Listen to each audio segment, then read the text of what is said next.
बिस्मिल्लाहिर्रहमानिर्रहीम। मेरे बेटे आज हम आपके लिए जो है ना वो चैप्टर नंबर 12 क्लास 10th का एक बहुत इम्पॉर्टेंट जो कि अक्सर बच्चों के लिए प्रॉब्लमेटिक टॉपिक है वो हम लेकर आए हैं और उस टॉपिक को हमने पढ़ना है और उसका नाम है हमने पढ़ना है अल्काइंस के बारे में। ठीक है, तो हम अपना लेक्चर का स्टार्ट लेते हैं। अल्काइंस, अल्काइंस क्या होते हैं मेरे बेटे? ये देखिए एल्काइंस, ठीक हो गए। देखिए मेरे बेटे ये जो एल्काइंस हैं ये ऐसे कंपाउंड्स होते हैं जिनके अंदर कार्बन और कार्बन के अंदर ट्रिपल कोवलेंट बॉन्ड मौजूद होता है। ये है मेरे बेटे ये ट्रिपल कोवलेंट बॉन्ड जो है ना इनके अंदर मौजूद होता है।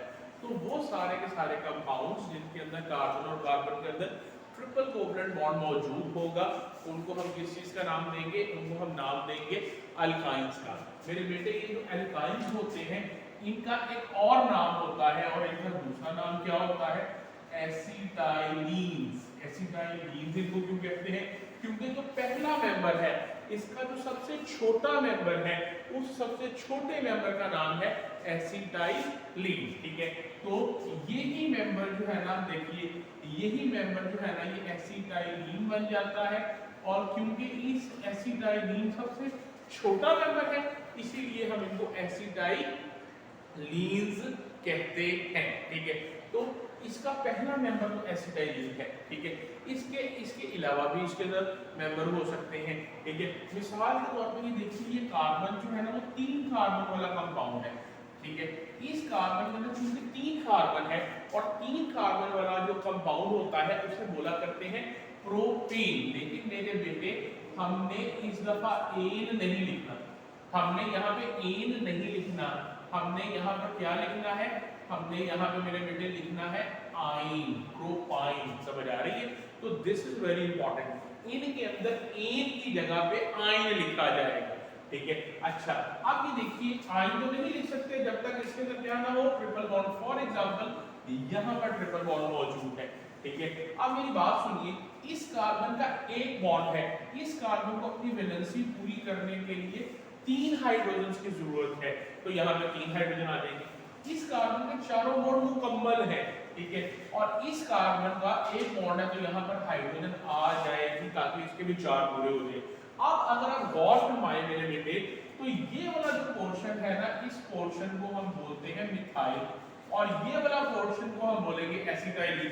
तो जब आप अपनी किताबें पढ़ेंगे तो इसका नाम आपको मिथाइल एसिटाइलीन भी मिल सकता है। तो ये है जी मिथाइल एसिटाइलीन और ये ब्रैकेट में मैंने इसका नाम लिख दिया है प्रोपाइन। ठीक है, इसी तरह ये जो एसिटाइलीन है इसका एक और नाम आपको मिल सकता है और उसका नाम क्या होगा?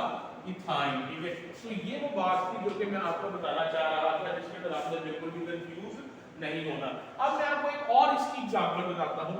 लेट अस सपोज इसके अंदर जो है ना वो 4 अदद कार्बन मौजूद है और जब इसके अंदर 4 अदद कार्बन मौजूद है, ठीक है, तो ये देखिए ये कार्बन के दरमियान ट्रिपल कोवलेंट बॉन्ड मौजूद है। ठीक है, अब इसके अंदर 4 कार्बन मौजूद हो तो 4 कार्बन वाला जो कंपाउंड होता है हाइड्रोकार्बन उसको तो ब्यूटेन कहते हैं, लेकिन हमने जो है ना वो एन नहीं कहना बल्कि उसकी जगह क्या कहना है? आइन।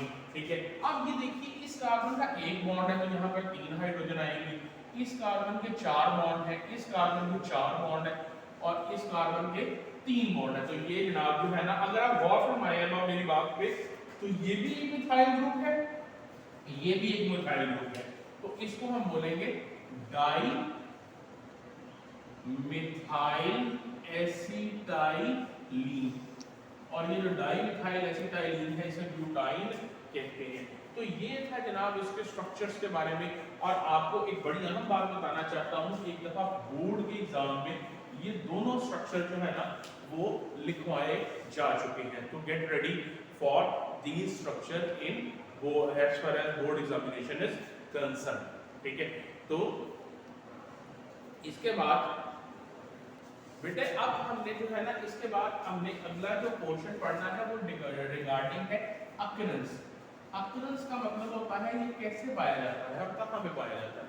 ये बेटे एसिटाइलीन एक ऐसा कंपाउंड है ठीक है। एसिटाइलिन ऐसे कंपाउंड हैं जो कभी भी फ्री फॉर्म के अंदर आपको पाए नहीं जाएंगे, ये बहुत थोड़ी सी मिकदार के अंदर पाए जाते हैं इन कोल गैस, ठीक है। तो ये जो कोल गैस होती है मेरे बेटे, इस कोल गैस के अंदर ये बहुत कम मिकदार के अंदर जो है ना वो पाए जाते हैं, ठीक है। अब कोल गैस क्या होती है, बेसिकली ये जो है ना वो एक मिक्सचर ऑफ गैसेस होता है, ठीक है। इसके अंदर कार्बन मोनोऑक्साइड भी होती है, इसके अंदर हाइड्रोजन भी होती है और इसके अंदर अल्केन्स, एल्कीन्स और अल्काइंस की भी एक खास मिकदार मौजूद होती है, ठीक है। अब हमने बात करनी है, अगला बहुत इंपॉर्टेंट टॉपिक है और वो है प्रिपरेशन। क्या है जनाब? Preparation of alkynes. एल्काइंस को प्रिपेयर करने के आपकी बुक के अंदर जो है ना वो दो मेथड जो है वो बताए गए हैं। पहले मेथड का नाम है डिहाइड्रोहैलोजिनेशन ऑफ विसिनल डाइहैलाइड, ठीक है। अब जरा मेरी बात आप सुनिएगा मेरे बेटे। अब ये देखिए डिहाइड्रोहैलोजिनेशन ऑफ विसिनल डाइहैलाइड, आपको मैं रोज टाइटल के बारे में बहुत ज्यादा फोकस करता हूँ कि टाइटल के ऊपर आपने जो है ना वो अपने आप को जो है ना वो फोकस करना है। ये देखें, ये है डी, ये है हाइड्रो, ये है हेलो, ये है विसिनल, ये है डाई और ये है हैलाइड। मैं आपको सारी बातें समझाऊंगा इसमें इंशाअल्लाह। सबसे पहले मेरी बात सुनिए, आपके पास ये एक कंपाउंड है, ठीक है। इस कंपाउंड के अंदर आप गौर फरमाएं तो दो हैलोजन आपको लगे हुए हैं, इसका मतलब है ये डाई हैलाइड है। और अगली बात जो है ना, दो हैलोजन्स के बाद अगली बात ये है कि ये दोनों हैलोजन साथ साथ मौजूद हैं, नेबरिंग एटम्स के ऊपर मौजूद हैं, तो ये विसिनल है।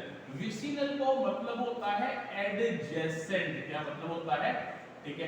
डाई का मतलब होता है दो और हैलाइड का मतलब होता है हैलोजन्स, ठीक है। तो आपने देखा अभी तक मैंने जो स्ट्रक्चर लिखा है इसके अंदर दो हैलोजन है और दोनों साथ साथ हैं, ठीक है। अच्छा, अब इस कार्बन की अगर गौर फरमाएं तो इनके अंदर भी बाकी की चीजें जो है ना वो लगी नहीं है, ठीक है। इन कार्बन की वैलेंसी 4 होनी चाहिए थी, तो ये देखें 4 वैलेंसी इनकी जो है ना वो मैंने पूरी कर दी है। अब हमने इस कंपाउंड को इस्तेमाल करना है और इस कंपाउंड को इस्तेमाल करते हुए हमने इस कंपाउंड में से हाइड्रोजन भी रिमूव करनी है। रिमूवल, डी का मतलब क्या होता है? रिमूवल। हाइड्रो का मतलब क्या होता है? हाइड्रोजन। हेलो का मतलब क्या होता है? हैलोजन। तो हमने हाइड्रोजन भी रिमूव करनी है और क्या रिमूव करनी है? हैलोजन भी।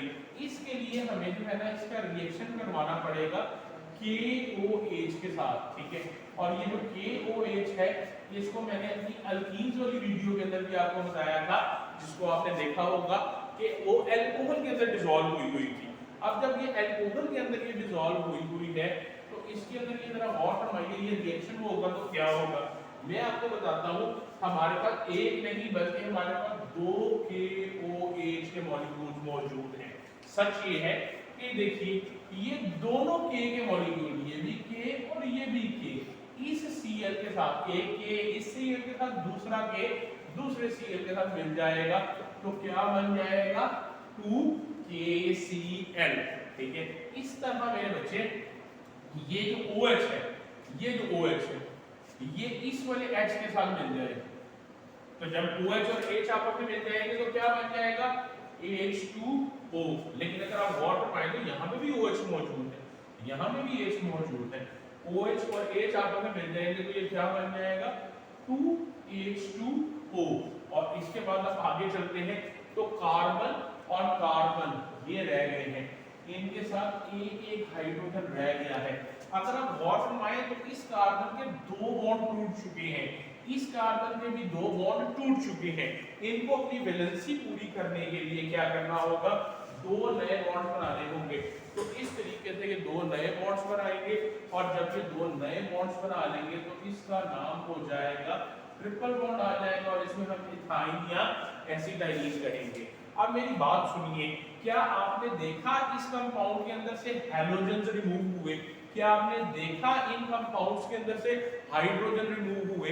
तो हाइड्रोजन भी रिमूव हो रहे हैं, हैलोजन भी रिमूव हो रहे हैं, इसलिए हमने इसका नाम रखा है डिहाइड्रोहैलोजिनेशन। Is it clear? ठीक है। तो इसके बाद जी बेटे, अब ये जो मैंने आपको बताया था, इसके बाद ये पहला मेथड था जो मैंने आपको बताया था, डीहाइड्रो हैलोजिनेशन ऑफ विसिनल डाइहैलाइड। अब मैंने आपको दूसरा मेथड बताना है और वो सिंपल है इसकी निस्बत, वो है D halogenation of tetra halides. ठीक है, अब जरा मेरी बात आपने ध्यान से सुननी है दूसरे मेथड के हवाले से। मेरे बच्चे डी का मतलब होता है डी का मतलब है रिमूवल। ठीक है, हैलोजन, रिमूवल ऑफ हैलोजन। इसके अंदर अगर आप गौर फरमाएं तो क्या होने जा रहा है, हैलोजन्स रिमूव होने जा रहे हैं। किससे हैलोजन रिमूव होने हैं? उस कंपाउंड से, उस हैलाइड से, हैलाइड उसे बोलते हैं जिसके अंदर हैलोजन हो, तो उस कंपाउंड से हैलोजन रिमूव होंगे जिसके अंदर कितने हैलोजन मौजूद होंगे? 4 हैलोजन वाला एक कंपाउंड है, उसमें से हाइड्रोजन रिमूव होने हैं। ये देखें मेरे बेटे, ये मैं बनाता हूं आपके लिए, गौर फरमाइए, क्या ये जो है ना वो 4 कार्बन वाला कंपाउंड है, इसके अंदर 4 हैलोजन मौजूद हैं। ये देखिए 1 2 3 4 4 हैलोजन इसके अंदर मौजूद हैं। ठीक है, कार्बन 4 नहीं होने चाहिए, हैलोजन 4 होने चाहिए। ये देखिए यहां पर मैंने इसकी वैलेंसी को पूरा करने के लिए ये लिख दिया है, इसका नाम है टेट्रा क्लोरोइथेन। आपकी बुक में हो सकता है कि ब्रोमीन के साथ ये रिएक्शन लिखा हो, तो there is no problem, chlorine और ब्रोमीन दोनों के साथ ये रिएक्शन लिख सकता है, बट आपने किसको फॉलो करना है? Your own text book now आपने। ठीक है, इसके अंदर जो है ना ये देखिए इसका रिएक्शन हो रहा है किसके साथ? जिंक के साथ। जरा मेरी बात सुन लीजिएगा, अब जब जिंक के साथ इसका रिएक्शन हो रहा है ना मेरे बेटे, तो मैं आपको बताऊं होगा क्या। ये जो जिंक है, ये जिंक इन 2 क्लोरीन्स के मॉलिक्यूल को आपस में जोड़ लेगी, और जब मिल जाएगी जिंक 2 क्लोरीन के साथ, तो ये बन जाएगा जिंक क्लोराइड। आपको एक और बात बताऊं, यहाँ पर एक और जिंक का मॉलिक्यूल मौजूद है, तो ये जिंक का मॉलिक्यूल भी इन नीचे वाले दोनों क्लोरीन्स को आपस में जोड़ लेगा, और अगेन यहाँ पे जिंक क्लोराइड बनेगी। और क्योंकि 2 जिंक क्लोराइड बन रहे हैं, तो मैंने यहाँ पे क्या लिख दिया है? 2ZnCl2। इसके अलावा यहाँ पे कार्बन और कार्बन रह जाएंगे, और उनके साथ एक ये वाले हाइड्रोजन जो है ना वो बाकी रह जाएंगे। क्या आपने देखा कि हैलोजन रिमूव हो गई? हैलोजन रिमूव होने के ही अमल को तो क्या बोलते हैं? D halogenation. ठीक है, और चारों के चारों हैलोजन रिमूव हो गए, ये भी आपने देख लिया। अब मैं आखिरी बात पे आ गया हूं, ये देखिए अब ये कार्बन को अपनी वैलेंसीज पूरी करने के लिए यहाँ पे क्या बनाना पड़ेगा? ट्रिपल कोवलेंट बॉन्ड बनाना पड़ेगा, और इसका नाम हो जाएगा इथाइन या एसिटाइलीन। तो ये था मेरे बेटे आज का लेक्चर जो कि हम आपके लिए लेकर आए थे, और आज के लेक्चर के अंदर हमने अल्काइंस के जो है ना वो स्ट्रक्चर के बारे में पढ़ा, उसकी अकरेंस के बारे में, और more importantly the most important thing was the preparation of alkynes. उम्मीद है कि आपको हमारा लेक्चर अच्छा लगेगा, पसंद आएगा। अगर आपको हमारा लेक्चर अच्छा लगे, पसंद आए, तो इसको चैनल को हमारे को जरूर सब्सक्राइब कीजिएगा, क्योंकि इसी से आपको नई वीडियोस हमारी आप तक आती रहेंगी। टिल देन अल्लाह हाफिज।